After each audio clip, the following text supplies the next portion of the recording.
Salam, selamat pagi, selamat berjumpa bagi kita dalam ibadah minggu biasa dalam bulan keluarga minggu kedua pada pagi hari ini. Bapak Mama, tema yang akan kita renungkan bersama pada pagi hari ini yaitu merawat kasih dan kesetiaan dalam keluarga. Sekali lagi, merawat kasih dan kesetiaan dalam keluarga. Bapak Mama, saudara-saudari yang saya kasihi dalam Tuhan, perkembangan teknologi saat ini tidak hanya memudahkan hidup kita, tetapi juga memberi dampak gaya hidup yang individualistis. Informasi makin terbuka, tapi ego manusia makin nampak. Karena semua bisa dilakukan melalui HP. Bapak Mama, karena semua bisa juga kita tanyakan pada AI, Artificial Intelligence. Maka sepertinya kita tidak membutuhkan manusia yang lain lagi. Contoh, kumpul keluarga bisa titip atau transfer dengan MBC. Informasi keluarga setiap saat bisa lewat WA atau FB. Setiap minggu ada juga kebaktian online di YouTube, di FB. Sehingga rasanya kita sudah dipuaskan dengan pertemuan dalam jaringan. Inilah penyebabnya timbulnya egoisme dalam diri manusia di zaman ini. Rasa puas ini selanjutnya mengobati kerinduan untuk bertemu atau bersekutu.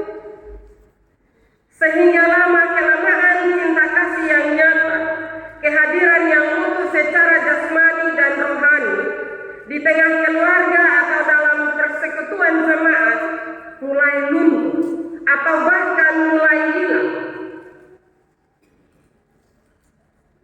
Bapak Mama, saudara-saudari yang saya kasihi dalam Tuhan, firman Tuhan hari ini mau mengajak kita untuk merawat kasih dan kesetiaan itu agar keluarga kita, agar kehidupan berjemaat kita tetap menjadi tempat di mana Allah dipermuliakan.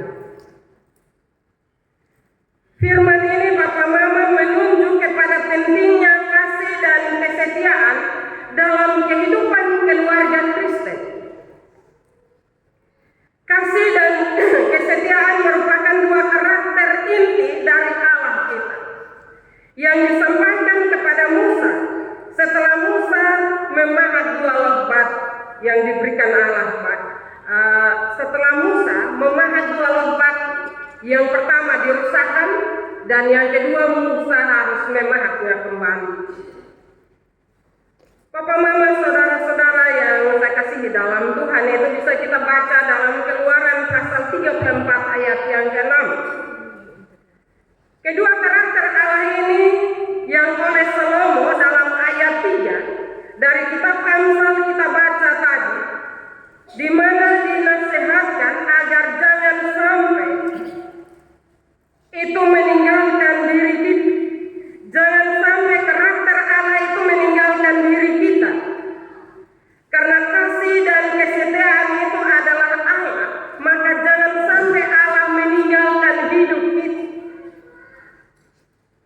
Bapak Mama, orang yang hidup penuh dengan kasih dan kesetiaan menunjukkan bahwa orang itu hidup di dalam Allah dan Allah hidup di dalam dirinya. Yang terlihat, Bapak Mama, dari adanya dua karakter Allah dalam hidupnya. Karena pentingnya kedua karakter ini, Bapak Mama, atau karena pentingnya kehadiran Allah dalam hidup kita, maka Salomo menasihatkan untuk dikalungkan pada lehermu supaya kemanapun engkau pergi, dimanapun engkau berada, kasih dan kesetiaan itu ada padamu. Papa, mama, saudara-saudara, kalau orang pakai kalung leher kemana-mana, kalung leher itu akan tetap ada di lehernya, kecuali dia sengaja lepas atau dia melupakannya untuk tidak memakainya. Tentu hal itu kalau sudah biasa pakai Bapak Mama, dan satu saat mungkin karena lupa atau sengaja kita tahu, kita akan merasa sesuatu lain dalam pribadi kita. Kita merasa belum lengkap karena yang biasa itu tidak kita lakukan dalam kehidupan kita. Bapak Mama selalu menasihatkan agar kasih dan kesetiaan ada dalam hidup kita seperti kalung leher yang bukan hanya sekedar menghiasi hidup kita, tetapi juga selalu bersama kita, baik pada saat kita sadari bahwa ia ada, maupun saat kita tidak menyadari kehadiran Allah dalam kehidupan kita. Seharusnya ketika Allah tidak ada dalam hidup kita, kita harus merasa risih, kita harus merasa bahwa ada sesuatu yang kurang dalam kehidupan kita. Karena itu Salomo menasihatkan untuk kalungkan kasih dan kesetiaan itu di leher kita. Papa Mama, kehidupan keluarga Kristen juga harus diwarnai oleh dua karakter Allah ini. Bukan hanya pada saat segalanya baik, tetapi juga dalam tantangan kehidupan kita. Kasih dan kesetiaan bukan sekedar sikap hidup kapan-kapan, tetapi harus menjadi identitas keluarga kita masing-masing. Kadang kita bilang begini, Bapak Mama, ya memang kita hidup ini, kita selalu hidup dalam kasih. Kita juga saling setia satu dengan yang lainnya. Tetapi ketika kasih dan kesetiaan yang kita lakukan itu hanya menurut pikiran kita, menurut pengertian kita, maka itu belum sempurna di hadirat Allah. Memang benar kita bukan orang sempurna, tetapi kadang kasih dan kesetiaan yang terwujud dalam kehidupan keluarga kita kadang merupakan sebuah kepura-puraan. Karena itu firman Tuhan menasihati kita. Kalau kita mengasihi anggota keluarga kita, kasihilah dalam ketulusan. Jangan mengasihi dalam hitung-hitungan untung ruginya. Kadang sadar atau tidak kita suami istri, anak-anak pakai hitung-hitungan. Kalau beta mengasihi lu, berarti satu saat lu harus mengasihi balik beta. Kasih hitung-hitungan itulah yang akan membuat suasana hati tidak nyaman, membuat suasana kehidupan keluarga kita tidak harmonis. Karena itu lewat kebenaran firman Tuhan pagi hari ini mau menyadarkan kita bahwa kasih dan kesetiaan itu harus menjadi identitas kehidupan keluarga Kristen. Sekali lagi, yang namanya identitas berarti citra diri kita. Sehingga kalau kita mengasihi istri kita, kasihilah dengan tulus. Kalau mengasihi suami kita, kasihilah dengan tulus. Kalau mengasihi anak-anak, anak-anak mengasihi orang tua, lakukan itu dalam ketulusan.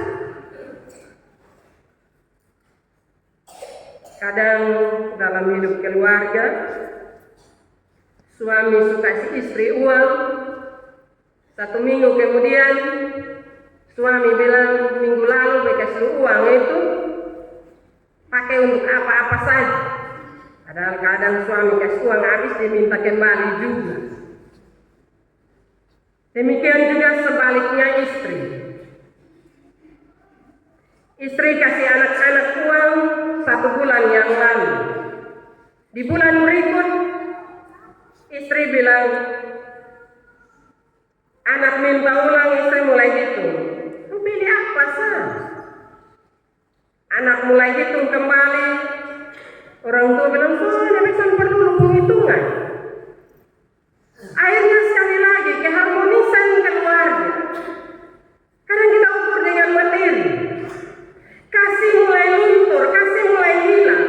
Karena ketika hitung-hitungan itu ada dalam kehidupan kita, maka kita pasti satu marah satu, satu dendam satu, satu jengkel satu. Dan akhirnya pelayanan dalam kehidupan keluarga kita mulai menurun. Ketika anak orang tua minta tolong, dia mulai omong, pastinya kau minta doi sebahisnya. Demikian sebaliknya.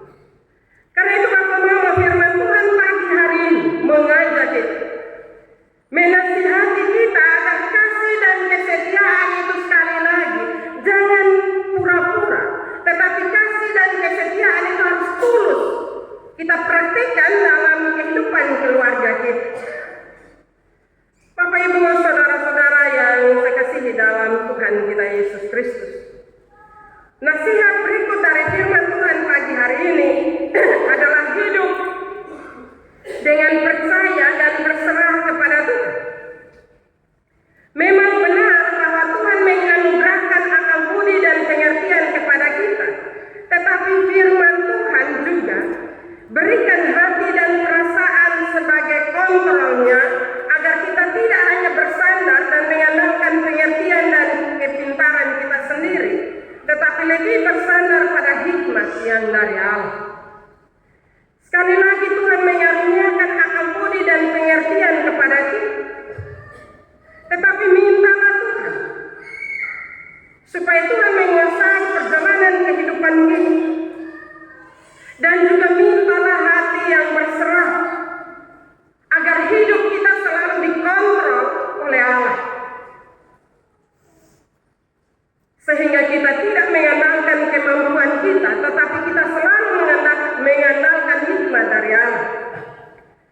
Bapak Mama, banyak keluarga Kristen saat ini yang terjebak dalam konflik keluarga karena terlalu mengandalkan kemampuan sendiri, terlalu percaya pada mata, telinga, dan pikiran sendiri tanpa hikmat dari Tuhan untuk membuat suatu keputusan hidup.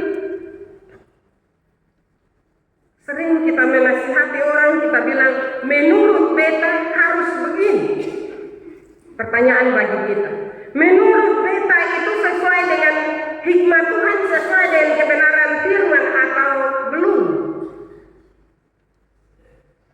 Kamu mengelola keluarga hanya dengan mendengar kata orang, langsung percaya pada apa yang kita lihat dan kita pikirkan, maka kita tidak akan mampu mengampuni bila memang benar ada salah. Biasa konflik dalam keluarga itu Bapak Mama, bukan kita tahu sendiri. Kau dengar apa kata orang. Kau lebih banyak kasih telinga dicerita orang lain, menyangkut istri kita, menyangkut suami kita, menyangkut anak-anak kita, sehingga tidak ada hal untuk kita bicarakan bersama. Ya, dengar kata orang benar, tetapi setelah dengar kata orang, hidup sebagai berkeluarga, hidup dalam berkeluarga, marilah duduk bersama untuk saling komunikasi. Beta dengar begini, jadi karmanya. Nah, dalam hal ini juga harus saling dengar-dengaran. Kadang sonde, Bapak Mama harus jujur. Ketika kita dengar kata orang dan kita mulai duduk bohong, ini bab tua barang satu kata mampu 10. Belum anak-anak. Bapak dan Mama baru omong sepotong anak susambar ame, ini Bapak dan Mama susah ada kata-kata lain. Nah, ini persoalan dalam kehidupan kita. Bagaimana dan kapan persoalan selesai agar kita saling mengampuni satu dengan yang lain? Sekali lagi Bapak Mama, dalam hal masalah, kalau soal dengan orang lain itu kayak gampang sekali ya Bapak Mama, minta maaf. Tapi soal dalam kehidupan keluarga ini, suami, istri, dan anak-anak, memaafkan ini kayak sesuatu yang mahal. Padahal ini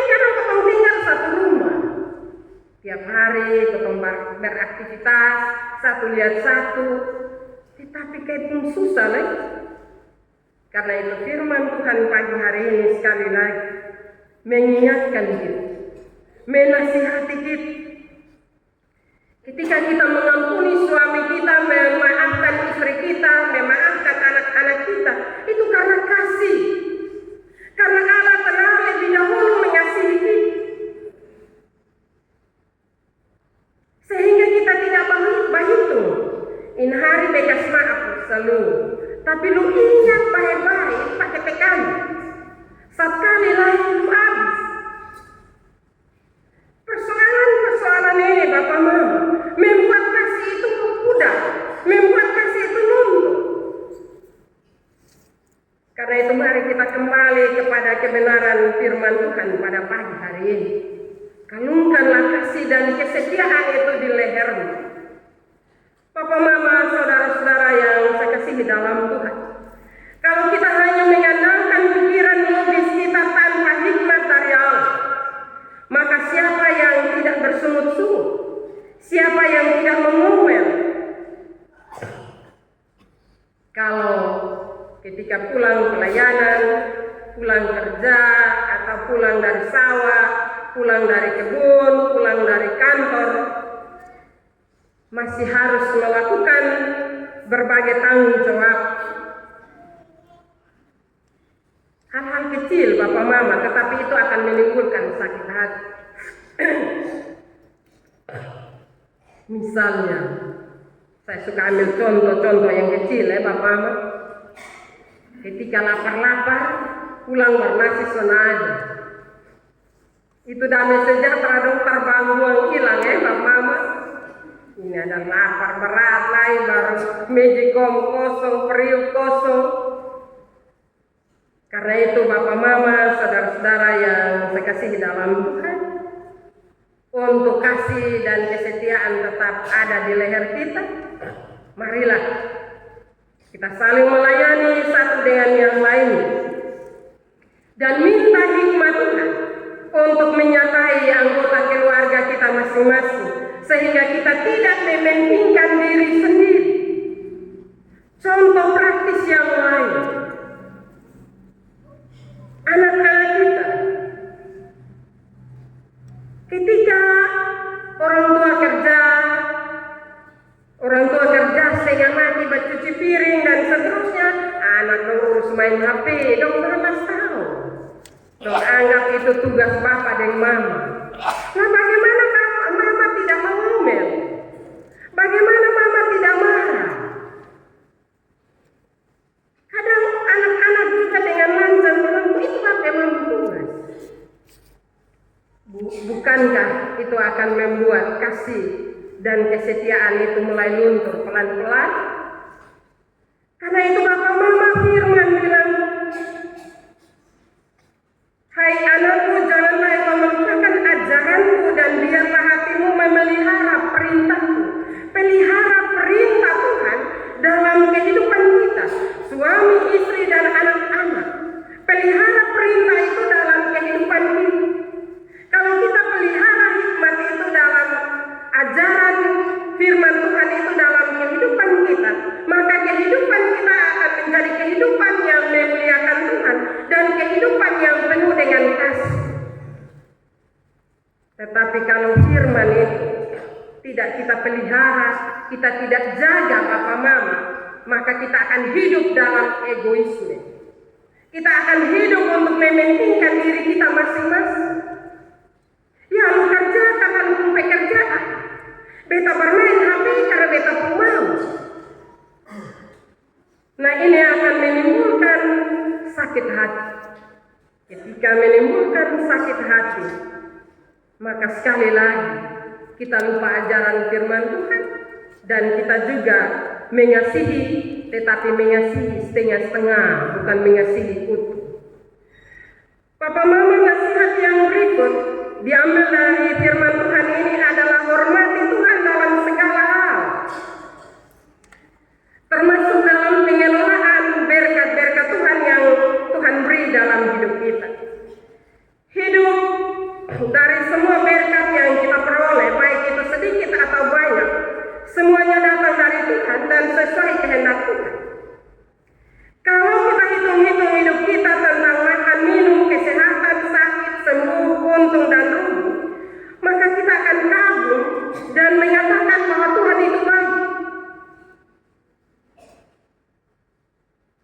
Kenapa saya mengatakan demikian, Bapak Mama? Karena memang Tuhan baik dalam kehidupan kita. Tuhan setia dengan kasih-Nya dalam kehidupan kita. Selalu dan selalu memberi kesempatan bagi kita untuk berubah dari hari ke hari. Karena itu Bapak Mama, hormatilah Tuhan dalam segala hal, dalam segala pergumulan kehidupan kita. Kalau kita merenungkan kebaikan Tuhan dalam kehidupan kita, maka kita semua akan tunduk. Karena tidak ada hal yang tidak baik yang Tuhan buat dalam hidup kita. Pasti Bapak Mama bilang, kok sakit? Kira-kira Tuhan baik, misalnya Tuhan baik. Dalam sakit itu Bapak Mama pikir Tuhan bukan baik. Tuhan baik. Hanya kita tidak baik. Persoalannya Bapak Mama, saya sudah pernah ngomong di sini. Firman Tuhan bilang jam 6 pagi. Setelah berdoa, minum air putih, habis itu makan makanan yang lembut. Makan bubur kok. Nah ini ada yang bilang, wih Mam Pendeta bubur, nah minta maaf. Nah, lambung mulai terkikis pelan-pelan. Akhirnya ketemu lambung sakit. Ketemu sakit lambung, naik di kepala, kepala sakit, demam. Kira-kira yang gak sakit-sakit. Bab tua di atas tuh, atau kota yang menimbulkan sakit. Karena itu Bapak Mama, dalam segala penderitaan kehidupan kita, dalam hal-hal yang sulit sekalipun, Tuhan ada. Hanya kita tidak menghormati. Karena itu dalam bulan keluarga ini Bapak Mama, marilah kita menghormatinya dalam segala keberadaan kehidupan kita. Karena Tuhan tidak pernah meninggalkan kita. Tuhan selalu setia menjaga dan melindungi kita. Firman Tuhan pada pagi hari ini Bapak Mama, ada beberapa hal yang perlu kita renungkan bersama. Yang pertama, lakukan komunikasi yang penuh kasih dan hormat dalam keluargamu. Kasih dan kesetiaan dapat dipupuk lewat kata-kata yang membangun, bukan menyakiti. Bukan saling menyakiti satu dengan yang lainnya. Itu adalah bentuk dari kita menghargai ajaran firman Tuhan dalam hidup kita. Hal yang kedua, kesetiaan bukan hanya soal tidak saling setia satu dengan yang lainnya, tetapi hadir secara utuh dalam kehadiran fisik dan juga rasa. Kesetiaan berarti terus hadir walau lelah, walau tidak dihargai atau dimengerti. Kesetiaan kita jalan dulu. Jangan dalam kehidupan keluarga. Bapak kasih nasihat mama, mama kasih nasihat anak-anak. Satu kali saya dengar, Bapak Mama bilang sudah. Besok ngomong ulang-ulang, padahal berdua kali. Lusa mau dengar, nah urusan dengan Tuhan. Nah kalau kita suruh anak berurusan dengan Tuhan, siapa yang urusan betul? Karena itu Bapak Mama, jangan membangun bukan hanya untuk kepentingan diri kita sendiri, tetapi kasihilah istri, anak-anak. Ketika 1-2 kali belum, terus ngomong dan minta penyertaan Tuhan. Karena memang benar kita tidak bisa saling berubah. Kalau suami terlalu kasar, istri terlalu cerewet, anak-anak tukang melawan, kita tidak bisa merubah. Tetapi ingat dan percaya bahwa Tuhan bisa merubah keluarga kita. Karena itu tunduklah, mintalah. Komunikasikan itu dengan baik dengan Tuhan, tetapi juga komunikasikan itu dengan baik dengan anggota keluarga. Supaya belajar untuk saling setia satu dengan yang lainnya. Hal yang ketiga, kasih tidak cukup hanya dengan rasa, tetapi harus dilakukan. Karena itu Bapak Mama, peluklah istri, anak-anak ketika mereka melakukan kesalahan. Pelukan itu akan menyejukkannya peluk itu akan menolongnya untuk pulih dari rasa sakit, pulih dari rasa bersalahnya, dan berdoalah bersama. Maka dalam kehidupan keluarga itu kasih setia akan selalu hidup dalam kehidupan kita. Karena itu, Bapak Mama, ketika istri salah, suami peluklah istrimu. Ketika suami salah, istri peluklah suamimu. Ketika anak-anak punya persoalan, peluklah mereka, doakanlah, maka suasana hati akan damai dan kasih dan kesetiaan itu akan terbangun dalam kehidupan rumah tanggamu, dalam kehidupan keluargamu. Jangan kita peluk orang lain bisa, tetapi peluk istri, peluk suami, peluk anak-anak menjadi sesuatu yang mahal. Karena itu marilah kasih dan kesetiaan itu kalungkan di leher kita dan juga kalungkan dalam anggota keluarga kita. Maka pelukan kasih akan menyembuhkan semua luka yang ada dalam hidup kita, dan nama Tuhan dipermuliakan dalam kehidupan rumah tangga atau keluarga kita masing-masing. Firman Tuhan memberkati kita pada pagi hari ini. Amin. Kesempatan kami